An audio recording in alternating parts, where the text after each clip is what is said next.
மதுரையில ஒரு ஊர்ல ஒரு ஊர் திருவிழா நடந்துகிட்டு இருக்குது. ஊரே கலகலப்பா இருக்குது. அந்த டைம்ல ஒரு லேடி மிஸ்ஸிங் அப்படின்னு சொல்லிட்டு ஸ்டேஷன்ல ஒரு கம்ப்ளைண்ட் ஒண்ணு வருது. அந்த லேடி கடைசியா பெரியவர் அப்படின்னு சொல்லப்படக்கூடிய ரவியோட வீட்டுக்கு தான் போயிருக்காங்க.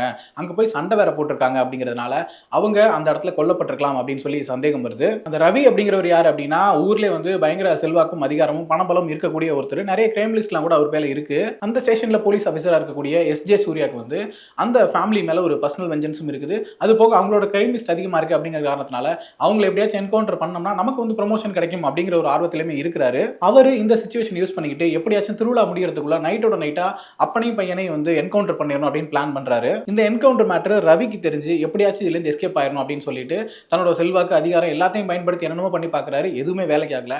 கடைசியா வேற வழியே இல்ல, நம்ம காளி கிட்ட தான் போய் ஹெல்ப் கேட்டாகணும் அப்படின்னு சொல்லிட்டு காளி கிட்ட போறாரு. காளி யாரு அப்படின்னா இவங்க கிட்ட ரொம்ப நாள் முன்னாடி வேலை செஞ்ச ஒரு விசுவாசி. இப்போ இது எதுவுமே வேணாம் அப்படின்னு சொல்லிட்டு எல்லாத்தையும் விட்டுட்டு குடும்பம் குழந்தை குட்டிங்கன்னு சொல்லி ஒரு மளிகை கடை வச்சுக்கிட்டு தனியா போய் வாழ்ந்துட்டு இருக்க ஒருத்தர்.